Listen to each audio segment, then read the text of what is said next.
It was an ordinary morning at Chase Bank in the heart of downtown. Everything was moving along its usual course.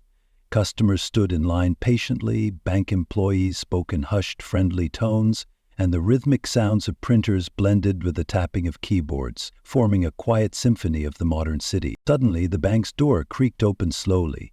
Every head turned toward the entrance, curious to see who had come in. It was an elderly black man wearing tattered clothes caked in the dust of time.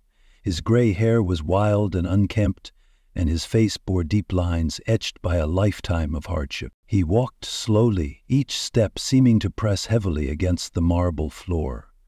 Slung over his shoulder was a worn, faded canvas bag with frayed edges, as if it carried an entire lifetime within it. Immediately, the atmosphere inside the bank shifted. A few whispers echoed in the air. Smirks flickered across some faces. A white woman in designer clothes clutched her handbag tightly, eyeing the old man with suspicion. A young bank employee nudged his co-worker and whispered, "He probably wandered in by mistake. Here comes trouble." Question for you. If you were there, what would you think seeing someone like that walk into an upscale bank? Does appearance always tell the whole story? The old man kept walking, his dark eyes calm and unshaken despite the dozens of judgmental stares.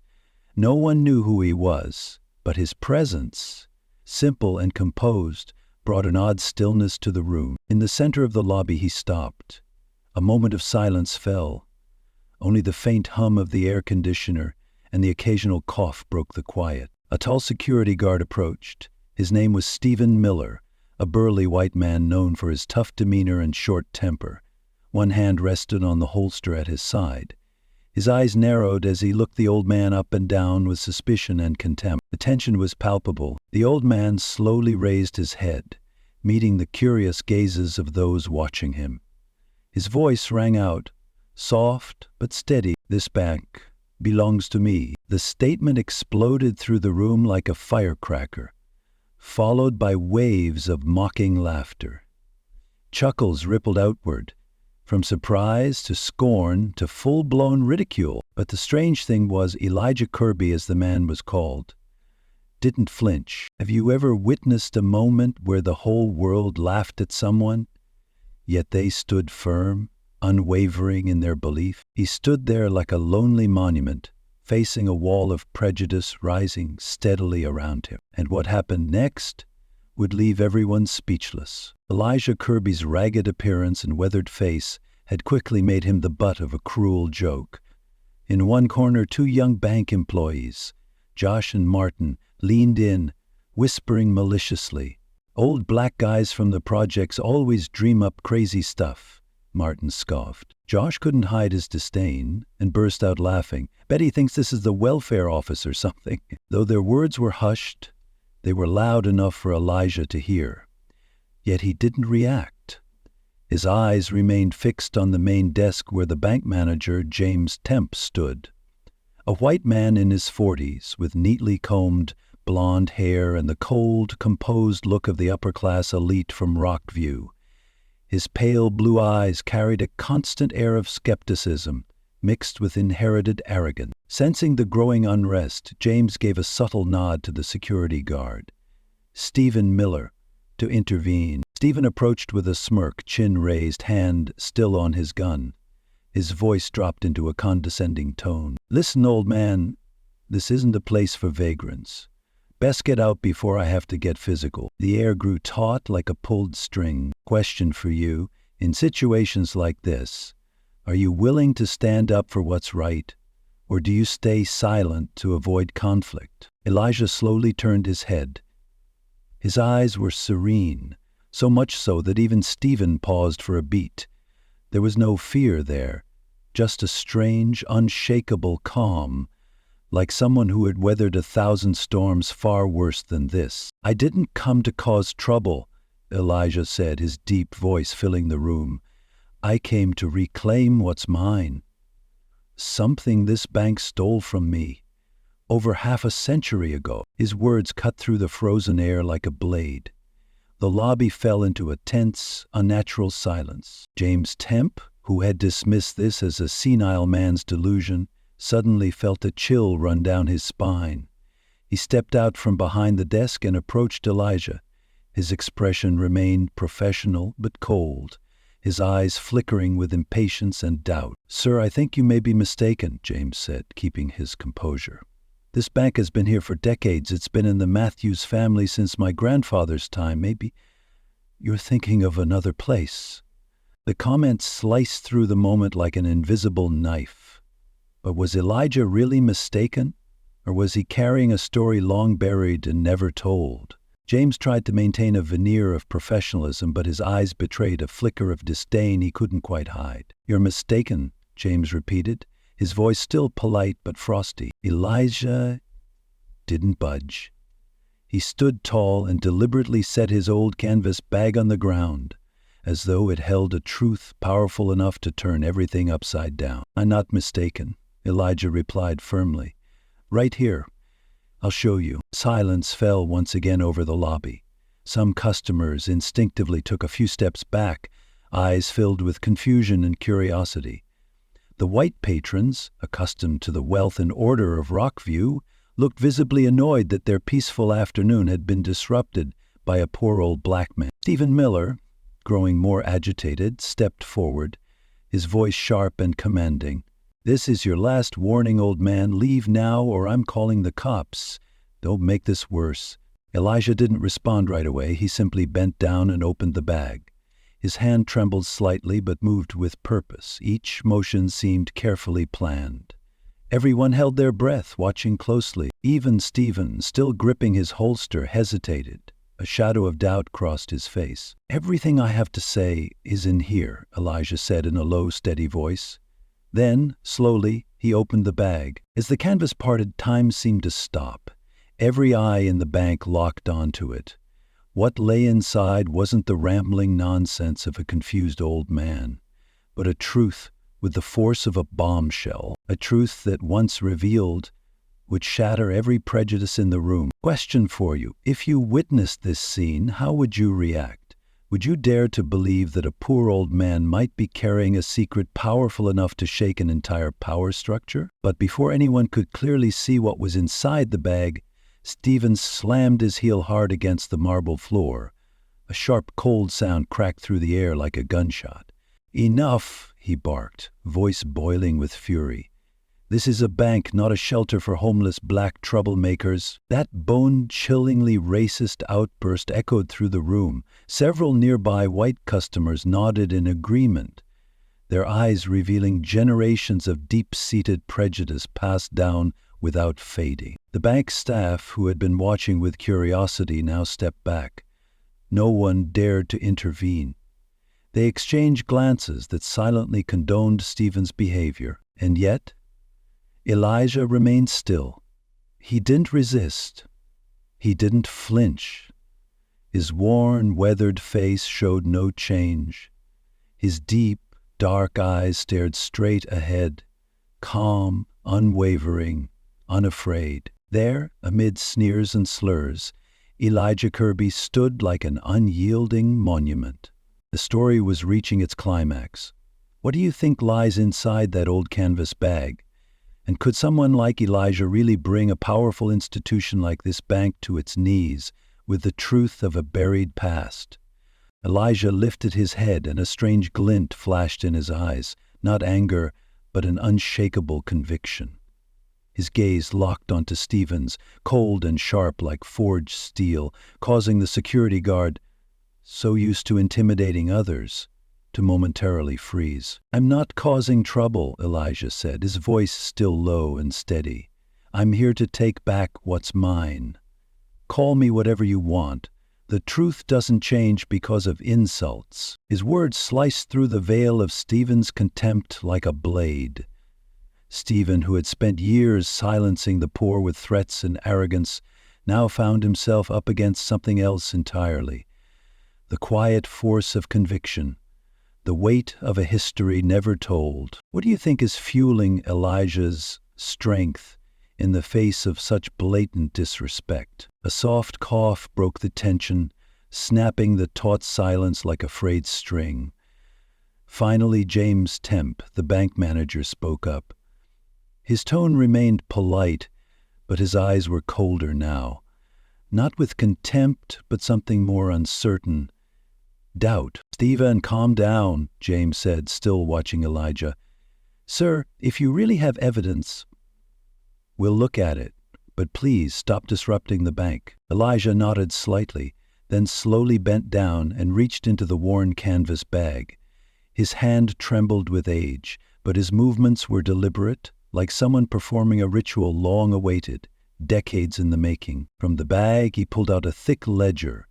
The pages were yellowed with time, its corners tattered and frayed, as if it had been buried across generations.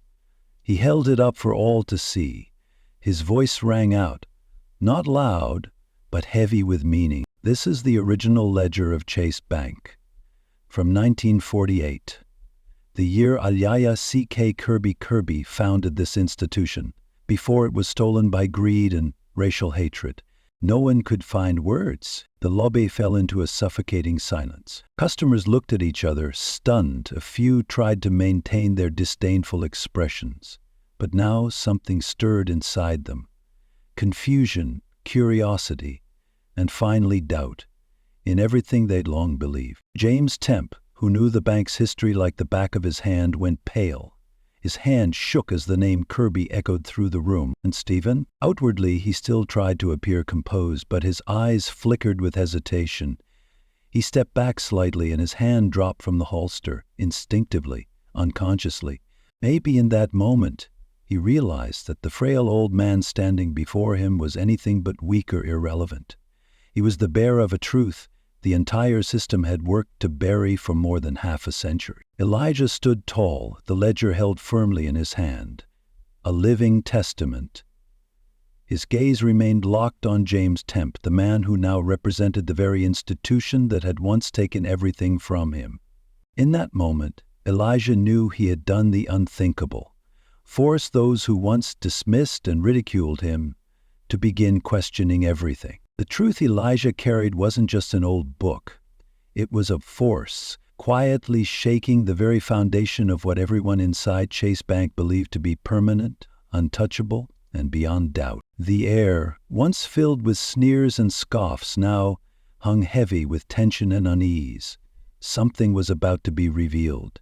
A truth powerful enough to change everything. Elijah stood still at the center of the room, like an old warrior holding a flag of truth, the flag he had spent his life preserving.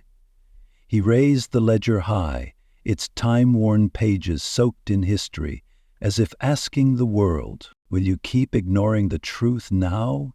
A moment later he lowered the book. His old eyes, weathered by distant memories yet still piercing, swept across the faces staring back at him. No one spoke. No one even breathed. The entire room seemed frozen under the weight of what had just been uncovered. He leaned forward and gently set the worn canvas bag back down on the marble floor. The soft thud echoed like thunder in the hushed room. Everyone flinched. Just minutes ago, that bag had been dismissed as the garbage of a wandering drifter. Now it had become the center of attention, as if it held the power to rewrite history itself. Stephen Miller, who had just barked commands with authority, now took another step back. Not because he feared Elijah, but because he feared what Elijah had brought with him. His face twisted in internal conflict. His instincts told him he was now dealing with something far beyond his control. And James Temp, he stood motionless, transfixed. His face had gone rigid, eyes locked on the canvas bag, like it held a monster poised to destroy everything he had built. The man once praised as the crisis manager who never blinked, now looked rattled. His fists clenched, hands trembling, as if he sensed that something terrible was about to be revealed. Elisha didn't rush. He let the silence and anticipation spread throughout the room. Then, slowly, he bent down and untied the knot on the bag. His wrinkled, calloused fingers, worn by time, moved steadily, calmly. The entire bank held its breath. And then the final knot came undone. Elijah opened the bag. The overhead lights in the lobby reflected off its contents, causing everyone to instinctively lean forward. not daring to blink. Bundles of old bills began to slip out, rolling softly across the cold marble floor. The yellowed notes, torn at the edges, bore the faded logo of Chase Bank, a symbol erased from the public record more than half a century ago. It felt as if a sudden chill had swept through the room. Those standing nearby took a step back, spines stiffening. Even the most senior bank employees had never seen this kind of money before. It wasn't counterfeit. It was a living artifact, a buried truth come to light. Stephen's eyes widened, his face frozen in shock. He tried to mask his reaction but failed. His panicked glance darted toward James Temp, silently begging for an explanation. James Temp, the always composed manager, now stood frozen. His face turned pale as his eyes locked onto the scattered bundles of aged currency on the floor. He muttered under his breath, "Dave, no way, how did you get this money?" His voice cracked. There was no trace of authority left. Elijah didn't respond immediately. He knelt down and gently lifted one of the bundles. His frail hands caressed the brittle notes as if he were touching a painful, sacred memory. A flicker of emotion crossed his eyes, like he had been transported back to 1948, to the day he laid the foundation for this bank, carrying the dreams, determination, and pride of a black man striving to prove his worth in a deeply biased. He looked up, his voice low but firm. "In 1948, I founded this bank. Every brick beneath your feet, every dollar once traded here, bears my mark. But then, because of my skin color, you believed lies and forced me out of my own dream." Elijah's words cast a heavy weight over the room. Curious glances turned to confusion, then gradually morphed into guilt. Some customers shifted uncomfortably, their eyes downcast.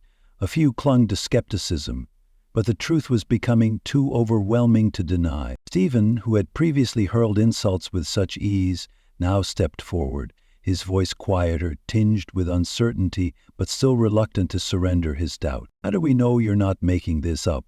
How does an old man like you even get his hands on that kind of money?" Elijah didn't look away. He stared directly into Stephen's eyes, his gaze sharp as a blade, making the once confident security guard freeze. For the first time, Stephen felt a kind of authority that didn't come from force, but from truth, from history. "Because I am Elijah K. Kirby," he said slowly, each word carving itself into the air. "This bank stole my name, my fortune, and my life." He paused, sweeping his gaze across the lobby where everyone was now quietly watching him. Then, his voice rose with strength, "And now, I've come to take it all back." The declaration echoed through the space like thunder breaking a still afternoon. What would you think if someone society cast aside returned to reveal that everything around you once belonged to them? In that moment, would you keep trusting the system or face the truth? Chase Bank, a symbol of stability and trust for generations, now trembled under the weight of a truth buried for over 70 years. Each of Elijah's words, each faded bill on the marble floor, whispered the same message.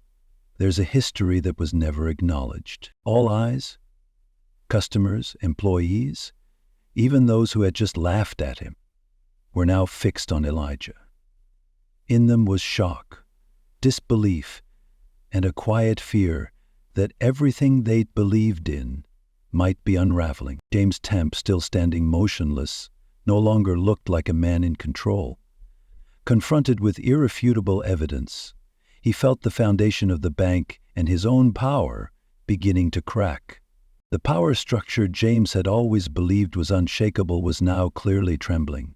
He rushed forward, bent down, and picked up a torn bundle of the old bills, his eyes fixated on the faded Chase Bank logo, an early version that now stood as undeniable proof. Tep turned to Elijah, his expression a mix of amazement and discomfort. "You're saying you're Elijah K. Kirby, the founder of Chase Bank in 1948? James tried to sound calm, but the tremble in his voice betrayed the panic building inside. "Yes," Elijah replied. Short, firm, decisive. His eyes may have aged, his face lined by time, but his words cut through doubt like a blade. I laid the first stone of this bank. I poured my youth, my heart, into building Chase Bank into the institution you profit from today. But because of my skin, everything was stolen from me. His words hit James like a slap, striking at the very core of everything he thought he knew. Sweat began to bead on his forehead, and the cold calm he was known for was melting away. James shook his head as if trying to banish a nightmare. That's impossible. If you really were the founder, why have I never seen your name in any official record? It was meant as a rebuttal, but it revealed his crumbling certainty. Because what happens when the truth you believe is confronted by a deeper, painful possibility that it was all built on a lie? Question for the audience. If you discovered the institution you trusted was built on a historical betrayal, would you have the courage to confront that truth? Elijah didn't answer right away. He calmly reopened the bag and retrieved an old brown leather ledger. The faded cover read, Chase Bank Ledger, 1948. He flipped through the yellowed pages, the handwriting faint with age. Then he stopped at a particular page, one with faint ink signatures and scribbled notes in the margins. This is the first account book of Chase Bank, Elijah said, his voice steady. Here is my name, Elijah C.K. Kirby, and here my co-founder, John Williams. He lifted his eyes, his tone heavy, gaze burdened. But greed and racial prejudice led John to betray me. He couldn't stand the idea of a black man running a major bank. He colluded with powerful people, forged documents, and spread lies that I wasn't capable of leadership. Elijah paused, his throat tightening for a moment. Then he continued, and just like that, they pushed me out of the very dream I spent my life building. I erased my name from history and slammed every door shut when I sought justice. Each word from Elijah sliced through the decades-old veil of deception surrounding Chase Bank. The atmosphere inside the bank grew heavy, almost suffocating. A few customers bowed their heads, guilt washing over their faces.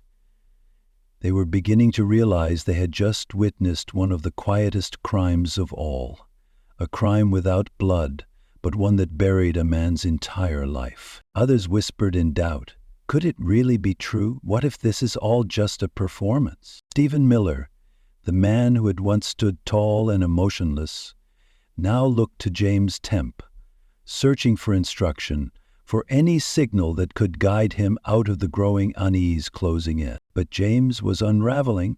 He clutched the old ledger tighter, flipping rapidly through its pages, its signatures, the handwritten notes. Everything confirmed it. Elijah C.K. Kirby was no imposter.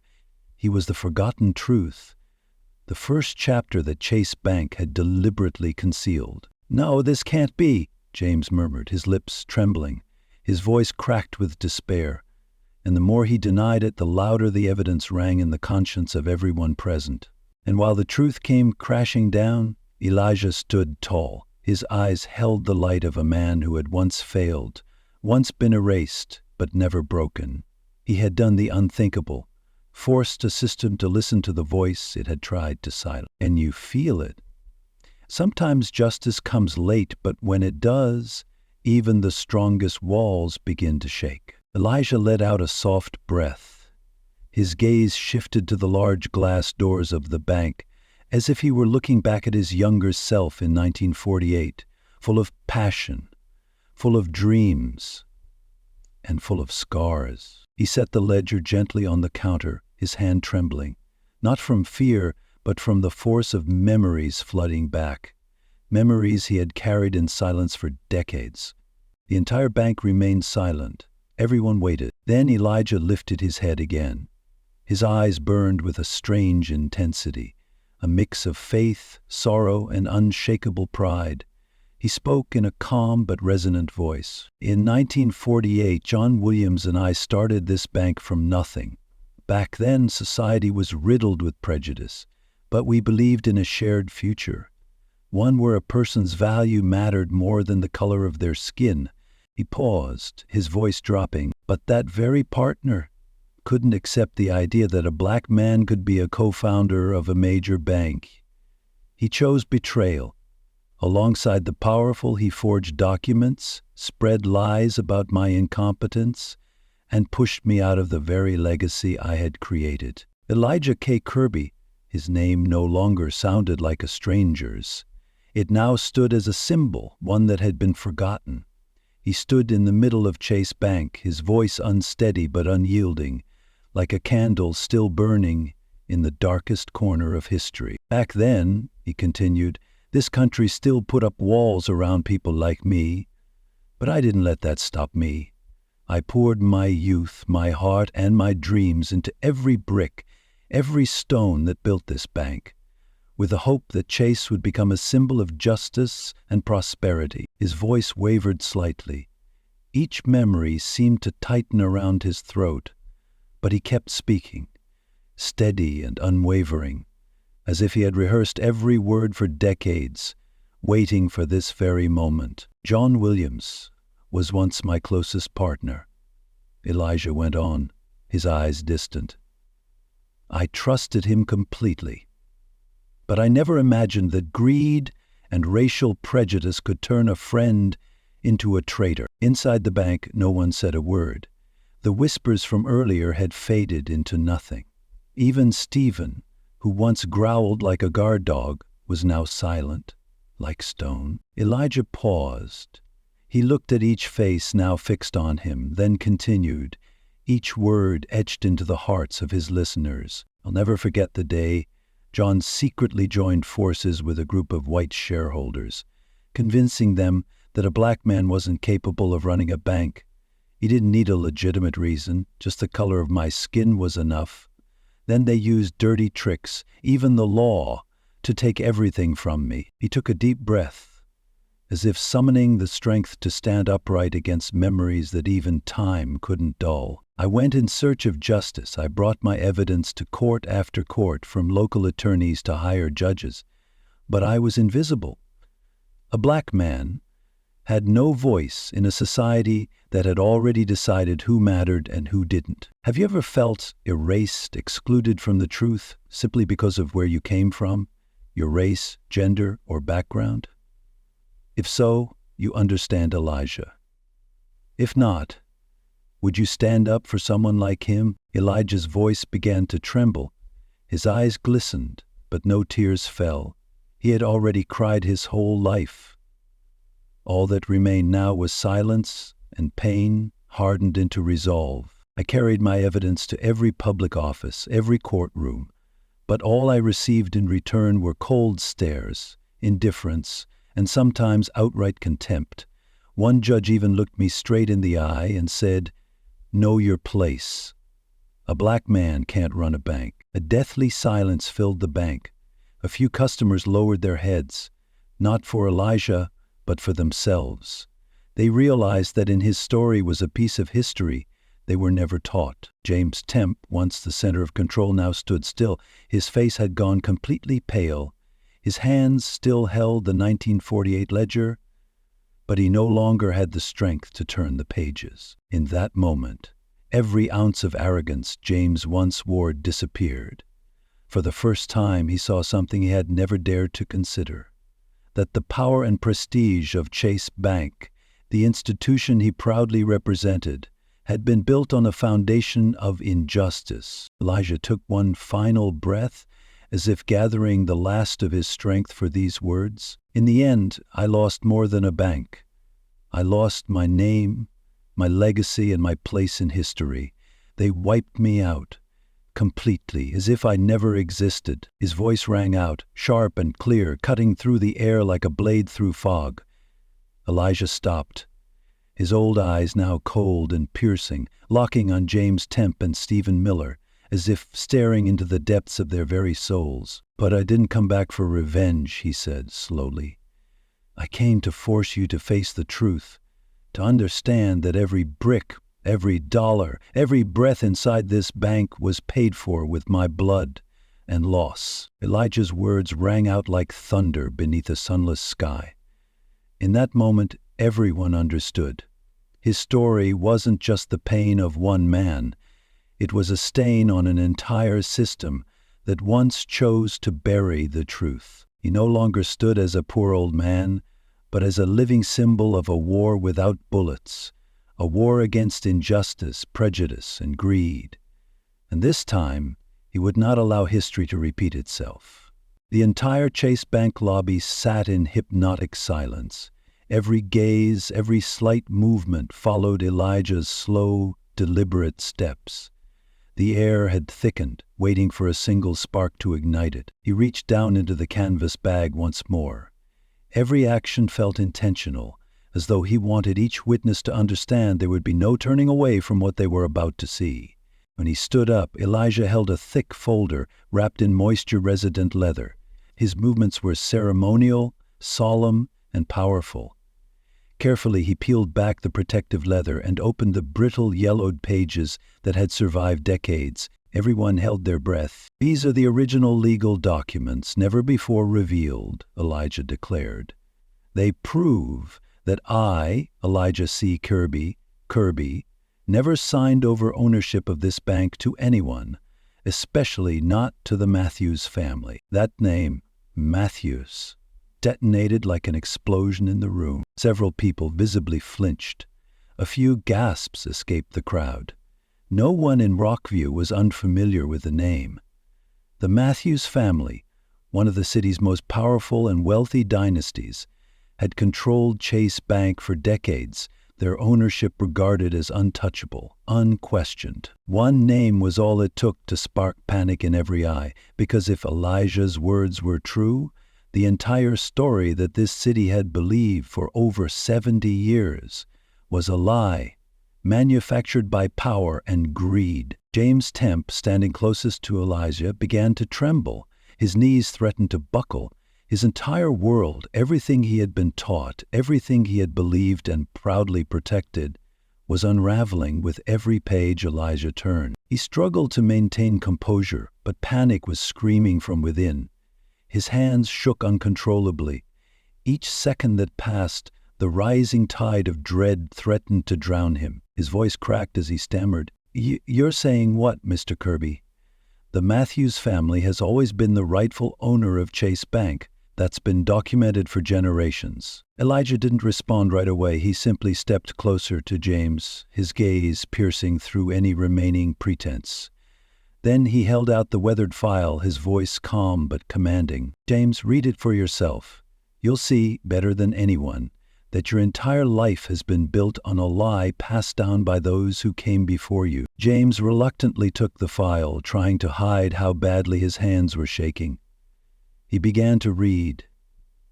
Signature after signature, seal after faded seal, each one verifying a long-buried truth. His face drained of color, his heartbeat raced. Every line he read shattered another piece of his belief in the Matthews legacy. A legacy he once thought synonymous with honor and tradition. Beside him, Stephen Miller no longer wore the mask of authority. The security guard quietly observed his superior, and in his eyes was a bitter realization. He might have stood on the wrong side his entire career. Finally, James stopped at a page containing the signatures of Elijah Kirby and John Williams. He looked closer, and then saw something that froze him in place. There was no record of Elijah signing any of the later transfer documents. Every one of them had been executed solely by John Williams and members of the Matthews family. Quietly, methodically, and with disturbing precision. "No, this can't be," James whispered, as if falling into a bottomless void. He looked up at Elijah, not with arrogance, but with the eyes of a man watching everything he believed in collapse. "If these documents are real," Elijah cut him off, his voice unshakable, "then it means Chase Bank was stolen, illegally, by the Matthews family and John Williams. They exploited prejudice and conspired with power to force me out of the very empire I built. This wasn't just an act of greed. It was a historic crime. The clearest proof of the injustice I've lived with my entire life." Shock spread through the lobby like wildfire. A few people began pulling out their phones, recording the breathtaking moment. Others stood frozen, unable to process what they were seeing. Right here, in a place once complicit in silence, the truth was finally echoing through the walls. Elijah stood firm, his gaze unwavering. His face bore no bitterness, only a deep, solemn conviction that eventually what's right always finds its way back to the light. James Temp still clung to the file, as if holding on to the last scrap of his crumbling world. He slowly sank into the nearest chair, his face vacant, like a man waking from a long dream only to find himself in a nightmare with no way out.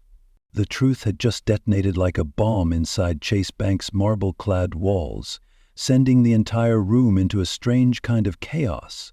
Silent, but seismic. There were no screams. No one ran. Just the sound of whispers spreading like ripples beneath the surface, each face etched with disbelief, doubt, or fear. No one could have imagined that on an ordinary afternoon visit to the bank, they'd become witnesses to a buried secret, capable of toppling Rockview's image of stability and trust. Some customers pointed their cameras at Elijah, capturing history. Their eyes reflected a mix of curiosity and dread. Others didn't record. They simply glanced nervously at the doors, as if searching for an escape from a truth too big to handle. And then the tension spiked. Stephen Miller, the once belligerent security guard, had begun to reclaim his familiar aggressiveness. For years, he had seen himself as an enforcer of order, but now that order was unraveling, and the authority he once wielded suddenly felt meaningless. He swallowed hard, his cheeks flushed with anger and confusion. His eyes now looked at Elijah not just with disdain, but fear. The fear that he had spent his career on the wrong side of justice. And then, like a reflex, a final instinct of control, Stephen tightened his grip on the holster at his waist. He didn't draw the weapon, but the movement alone was enough to freeze the room. Every eye turned toward him. The air grew so thick, it felt impossible to breathe. "That's enough," Stephen shouted, his voice echoing through the room like a declaration of war. "This old man is clearly causing a disturbance. Everything he's saying is fake. Somebody call the police, right now." His outburst struck like a spark landing in a haystack of tension, ready to ignite. Some customers instinctively stepped back, avoiding Elijah as if he were truly dangerous. Others remained frozen, torn between accepting the truth that had just been revealed or clinging to the familiar sense of order Stephen represented. Elijah didn't move. He didn't retreat. There wasn't a hint of fear in him. He simply looked at Stephen, not with anger, not with hatred, but with the calm, weathered gaze of someone who had endured the very prejudice Stephen was now displaying. "Mr. Miller," Elijah said, his voice soft but unwavering, "I am not disturbing the peace.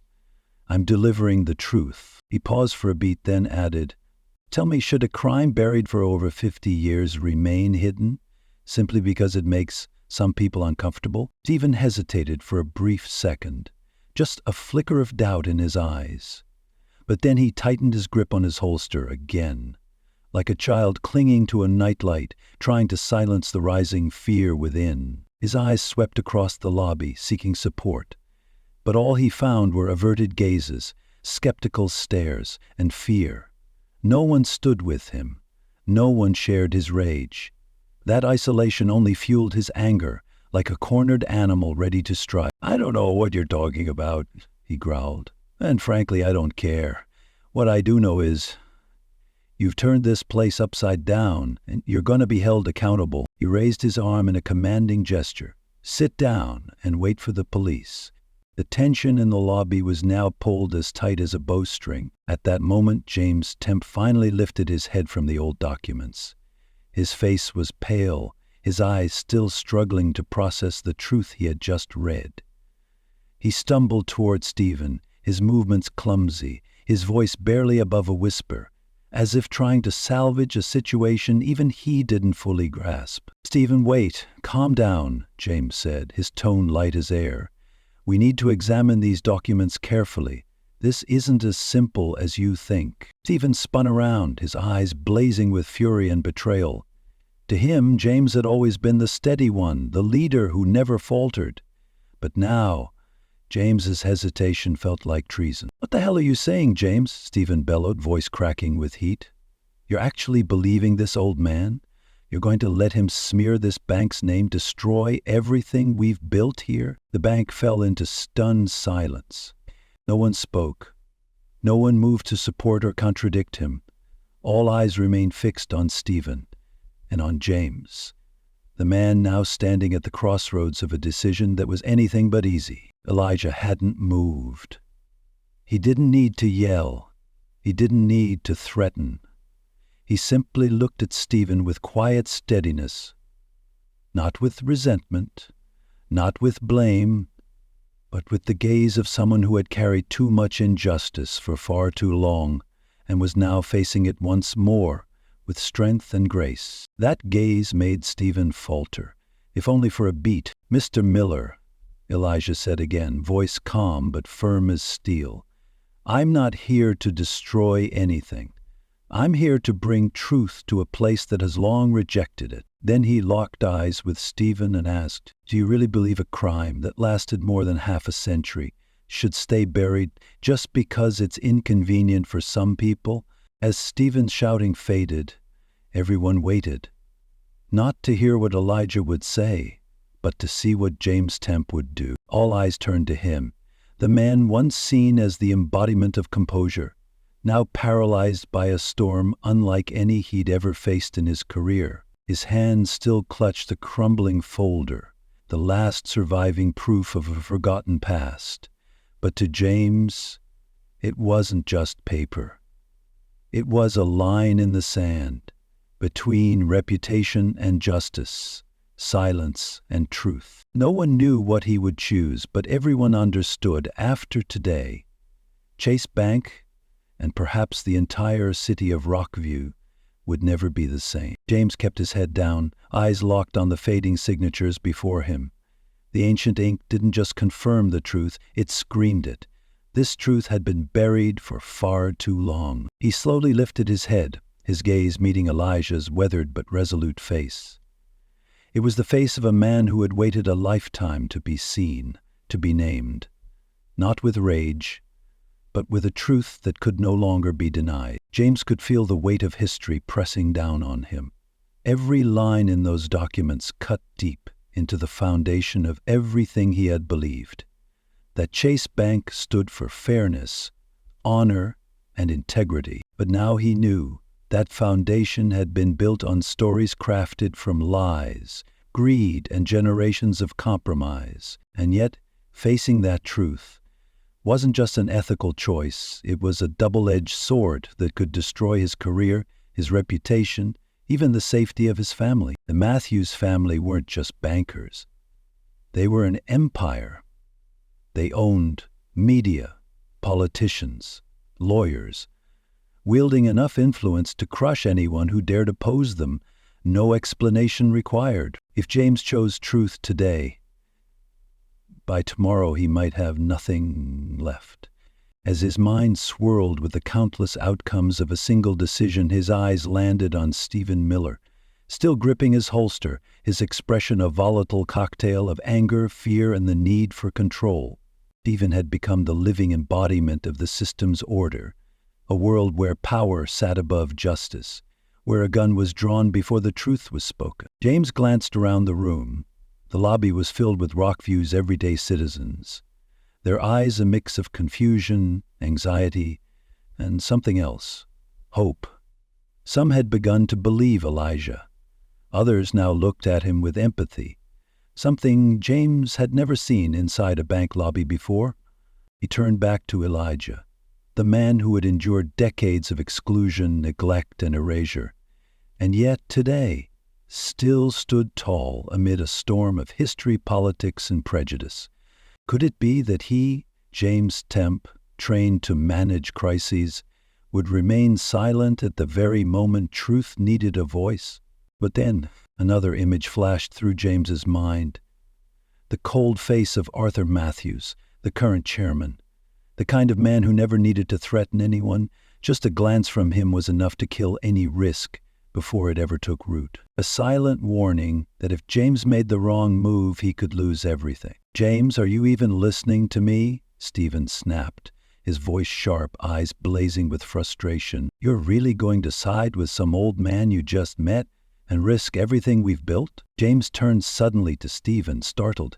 His eyes now swirled with turmoil, confusion he could no longer mask. He didn't answer, not because he lacked a response, but because he knew whatever he said now would change everything.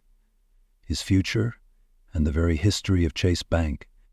James Temp stayed silent, his eyes drifting back to Elijah as if searching for direction.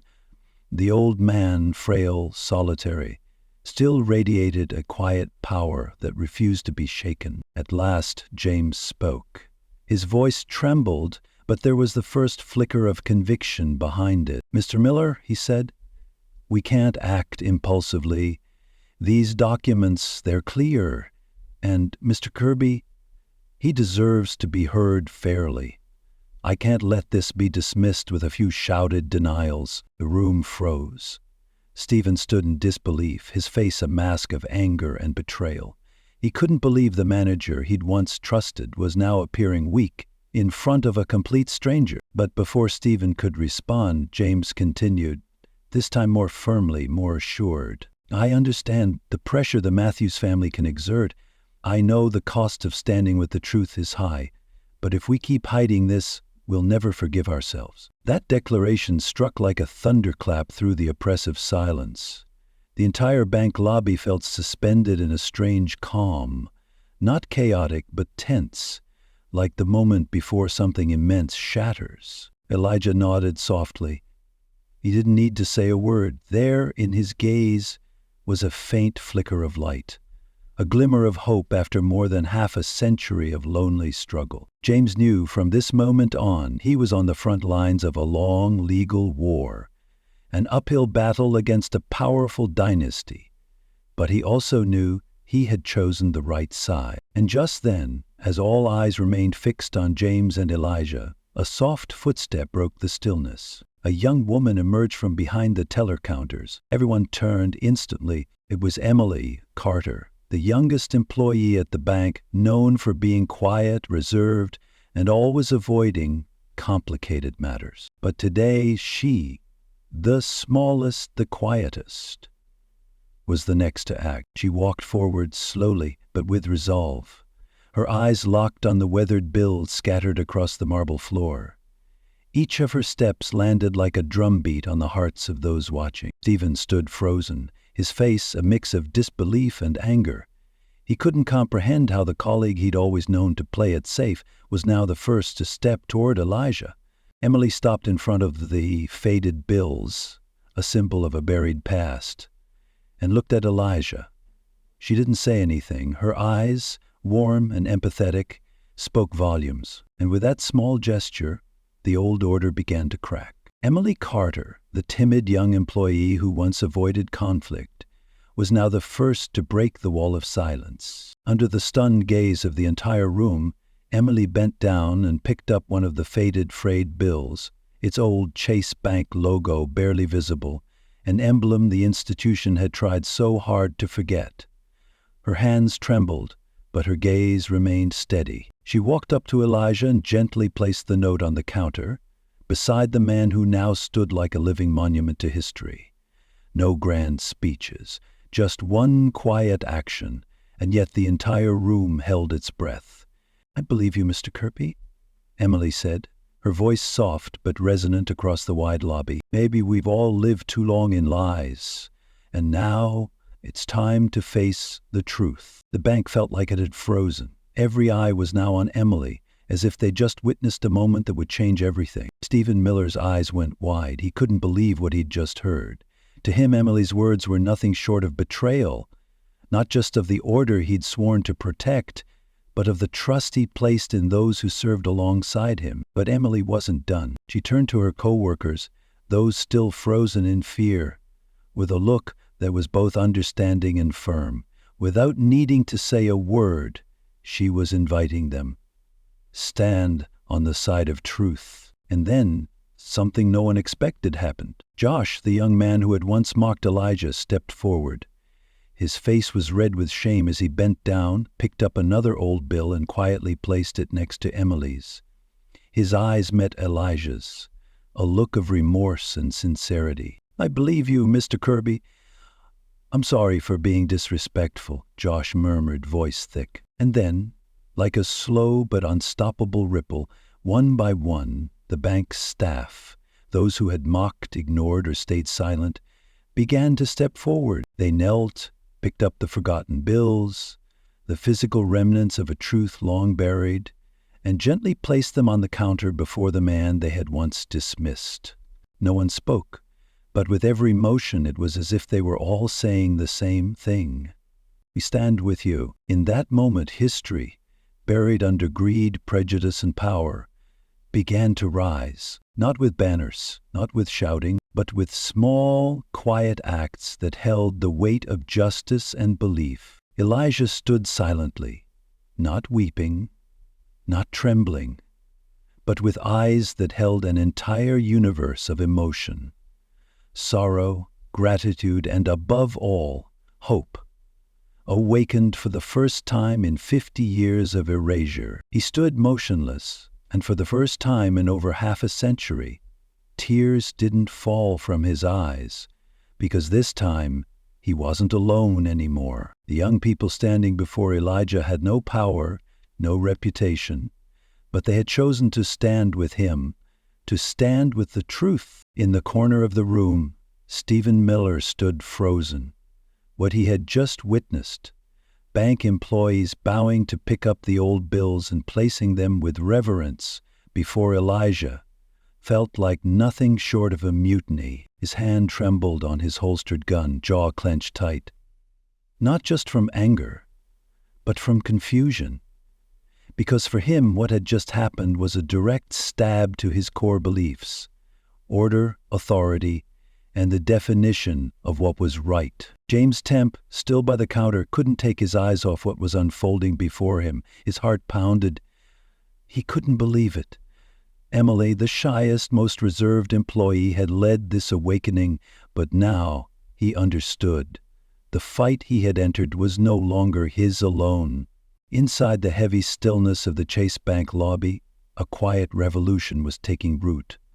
A calm but fierce uprising, not through weapons, but through belief, through the decision to choose truth over fear. This was no longer just a personal story. It was the beginning of a new chapter in the history of Chase Bank, one where truth would no longer be buried under the weight of power and prejudice. Stephen Miller watched, stunned. The world he once believed in, the rules he had sworn to protect, was turning its back on him. He gripped the gun tighter, his knuckles pale with rage. In his eyes was a storm, a battle between authority and awakening. He realized this wasn't just about the ownership of a bank. It was a blow to the very system he thought he represented. "Are you all out of your damn minds?" Stephen's roar exploded across the room, echoing against the high ceilings of the bank lobby. Everyone jolted as Stephen's fury erupted. His gaze slashed across the crowd like a blade, forcing them to face his rage, his fear. But across from him, Elijah stood unshaken, a still point amid the storm of emotion. He turned slowly, locking eyes with Stephen. His gaze was calm, sharp, weathered, eyes that had seen decades of betrayal, loss, and silence. And yet, even with a gun aimed at him, he showed no fear. "Mr. Miller," Elijah said, his voice deep and steady, loud enough for all to hear, "you don't have to do this. I didn't come here to harm anyone. I came so the truth could finally be known. I came to seek justice, not just for myself, but for everyone who's ever been treated like I was." Just a few words, but in them lived a lifetime of pain. But to Stephen, they sounded like provocation. To him, it felt like an insult to the order he had sworn to defend. Without hesitation, he drew his gun, a swift, instinctive motion as cold as reflex. He aimed the barrel squarely at Elijah. "I told you to get out of here." His scream reverberated across the lobby. His hands shook, but the weapon stayed locked on target.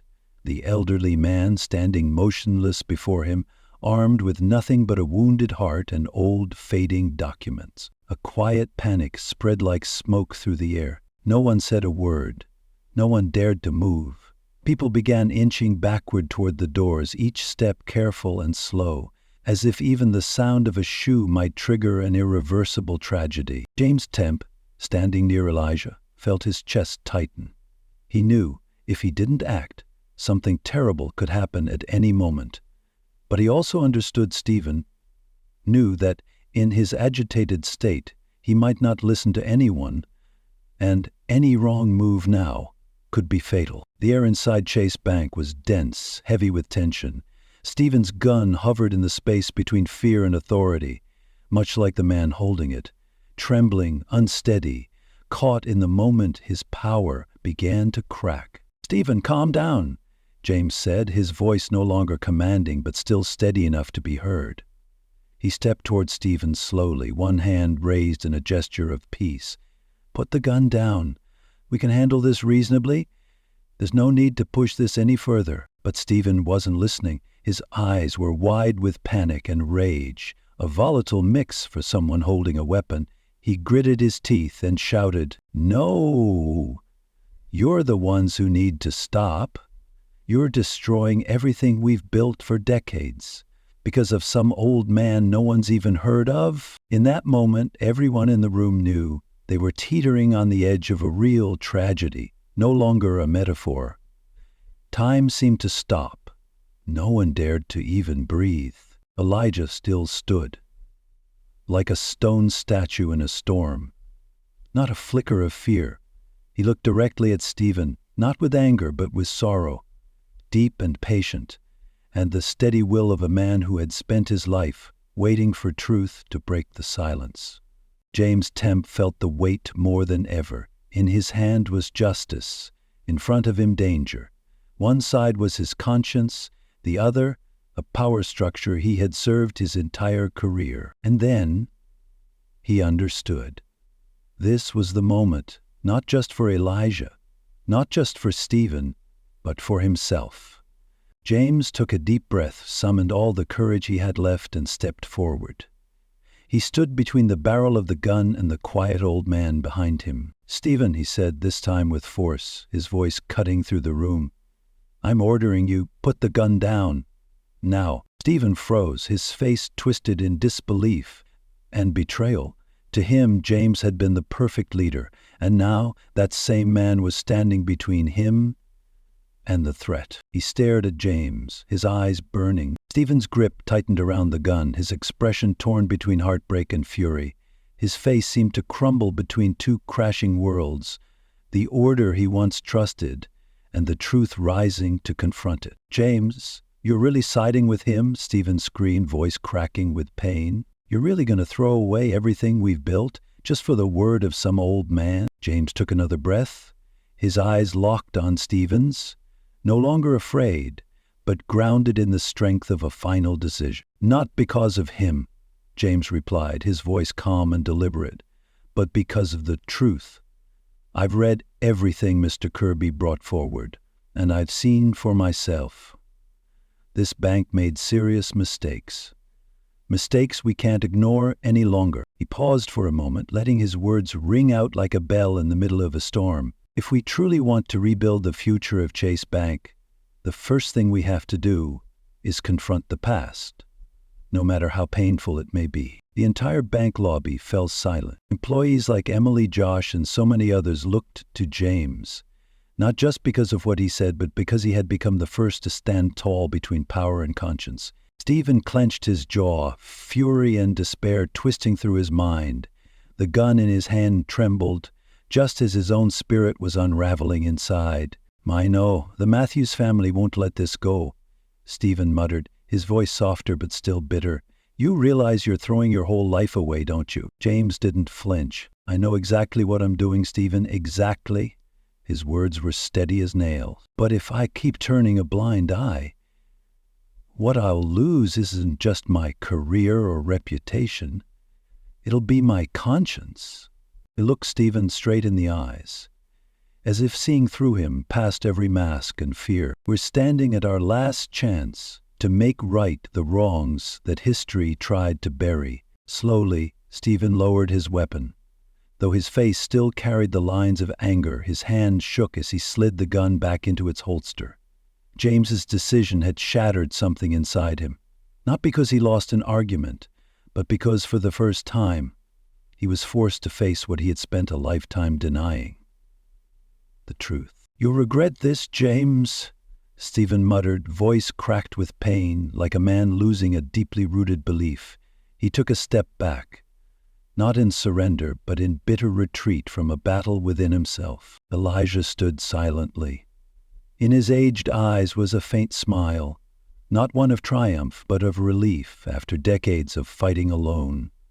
Now, finally, someone stood beside him. Someone had chosen to speak up for what was right. James turned toward Elijah, and their eyes met in a quiet moment. 2 generations, 2 men, 2 lives bound together by one thread: justice.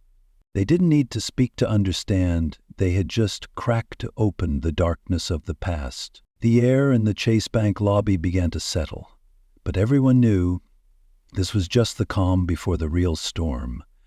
The true battle still lay ahead, in courts, in public opinion, in the media, and most of all, against the Matthews family, a dynasty never known to back down when exposed. Yet one thing was now certain: the truth would no longer stay buried. Elijah, the man once erased from history, now stood in the center of everyone's gaze. No longer seen with doubt or disdain, but with a quiet respect. No words were spoken, but every glance, every breath seemed to whisper, "You deserve to be heard." He slowly turned, letting his eyes rest on each face, as if engraving this moment deep within his heart. For the first time in over 50 years, his eyes held pride, not for himself, but because truth had finally found its voice. He looked to James Temp, the young man who had dared to risk everything for justice. Elijah gave a small, deliberate nod, a gesture more powerful than any speech. It said, "Thank you for not turning away." James glanced down at the weathered documents still trembling in his hands. Blurred signatures, faded stamps, yet heavy enough to upend everything he once believed about the past. Looking up, his eyes met Elijah's, calm, steady, yet burning with a lifetime's worth of hope. In that instant, James understood. Elijah wasn't a dreamer. He was the truth that had been silenced for half a century. Stephen Miller stood frozen, hands still near his holster, his face rigid, like the entire framework of his worldview was fracturing. Everything he had believed in, every ounce of authority he had held was now shaken by brittle documents and the voice of a forgotten man. Elijah remained still. No words, no unnecessary movement. His gaze swept the room, once filled with contempt, now silenced in reverence. Then, slowly, he walked toward the exit and bent down to pick up his old canvas bag, the companion of a long, painful journey to reclaim his name. As he passed the staff, Elijah said nothing, yet each employee, from Emily Carter to Josh, offered a silent nod. Their way of saying, "I'm sorry." No one stopped him. No one saw him as a threat anymore. Only a man worthy of profound respect. Some customers near the door instinctively stepped aside, clearing a path for him. No one told them to. But their expressions, their breath, said everything. Elijah Kirby hadn't just won, he had touched their hearts with justice. Just before he stepped through the grand front doors, Elijah paused. He turned back for one last look at the bank lobby. His expression showed no gloating, only peace. After decades of exile from history, he was finally seen for who he truly was, the man who helped build Chase Bank. His voice rang out, warm, firm, every word echoing across the marble hall. "Thank you for listening. Thank you for giving me a chance to speak the truth." No one replied. But in their eyes, Elijah saw it clearly. He was no longer alone. James Temp stood still, meeting Elijah's final nod.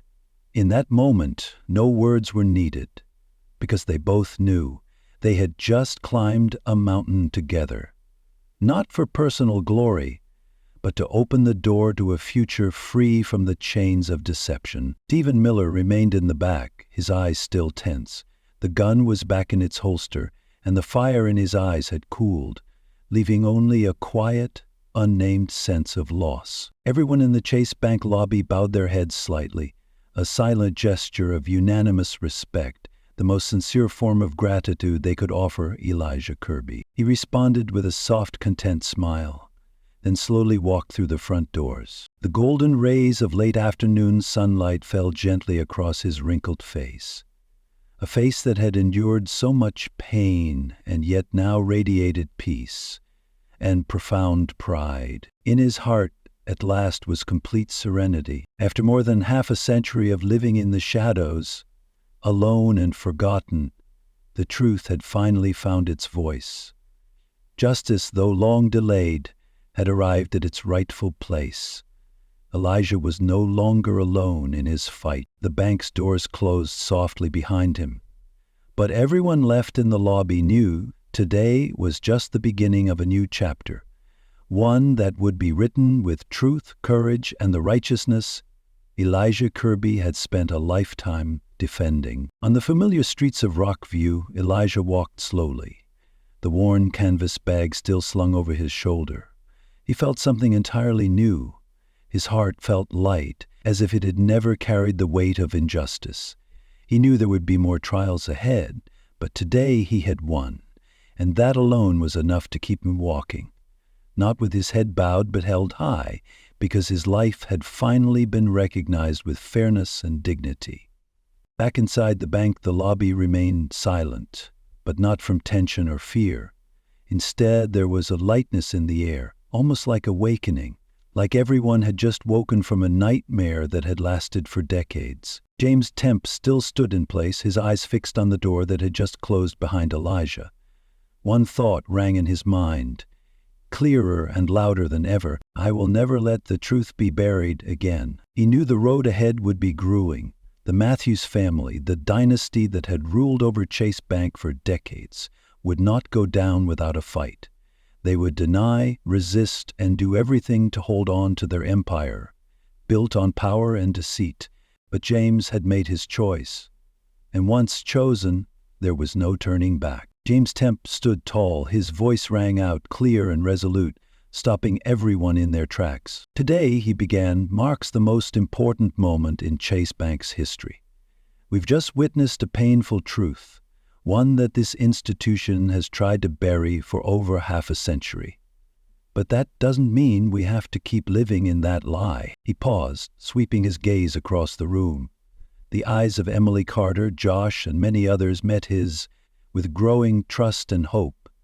Their belief gave James the strength to continue. I've decided to bring everything we've just seen and heard before the board of directors and executive committee, James continued. I know this could mean losing my career, but I'd rather lose everything than continue serving an institution built on injustice and lies. His words spread through the room like a silent wave, breaking open the emotions many had kept locked away. Emily Carter stepped forward, her voice soft yet unwavering. You're not alone, James. No matter what happens, we'll stand with you. This bank needs to change, and we'll be the ones to start it. The room suddenly felt warmer. Josh gave a firm nod. Even veteran staff members showed their support through steady, confident looks. They all knew ahead lay one of the fiercest legal battles in the bank's history, but they also knew something even more important. Justice was the reason they could not stop now. In the far corner of the lobby, Stephen Miller remained silent. His eyes no longer burned with anger, but reflected deep contemplation. Perhaps he was beginning to realize the fight he thought was for order had really been in defense of long-standing lies. He said nothing, but in his silence there was reflection. The next morning, in the high-level boardroom of Chase Bank, James Temp entered with a stack of old documents, faded banknotes, and the original ledger book. evidence buried for decades. He stood before the entire executive committee, the powerful faces of the Matthews family. Their expressions were cold, proud, and laced with suppressed rage. Unshaken, James began laying out the truth, detail by detail, with the composure and bravery of a man who had nothing left to lose, but everything to gain for justice. The fight Elijah Kirby began was no longer personal. It had become a symbol, a call that awakened the entire town of Rockview. In no time, news of the old man wrongfully stripped of his bank spread like wildfire, igniting outrage, compassion, and a groundswell of support. Major newspapers launched investigations, unearthing decades of misconduct that Chase Bank and the Matthews family had tried to keep buried. A legal battle of unprecedented scale had begun. Elijah Kirby, once dismissed as a troublemaking old man, was now a living symbol of the fight for truth and justice, a bright torch in the darkness of power and prejudice. James Temp, Emily Carter, Josh, and even the once silent Stephen Miller now understood they were not just standing up for Elijah, they were standing for the soul and honor of Chase Bank. And while the road ahead would be brutal, they believed one unshakable truth. The truth can be forgotten, but it can never be destroyed. You ever heard of similar stories happening in real life? Have you ever witnessed or experienced a moment where truth was buried by something more powerful? Share your story in the comments below. You never know, your voice might inspire thousands of others. And so, the journey of Elijah Kirby came to an end, not with vengeance, but with the light of hope. A new chapter had begun, not just for him, but for the next generation of Rockview. A chapter written in truth, justice, and the quiet courage he had nurtured for a lifetime. For those who once stood on the sidelines, like James, Emily, and even Stephen, they had learned a lesson no textbook ever teaches. Sometimes all it takes is one person standing up for what's right to change an entire system. The final message of this story? History can be rewritten, but truth never disappears. Power may cloud justice, but as long as there are brave people left, justice will always find its way home. If this story touched your heart, please like the video, share it with your friends, and subscribe to our channel for more powerful and moving stories like this one. Thank you for listening. See you in our next journey of truth and humanity.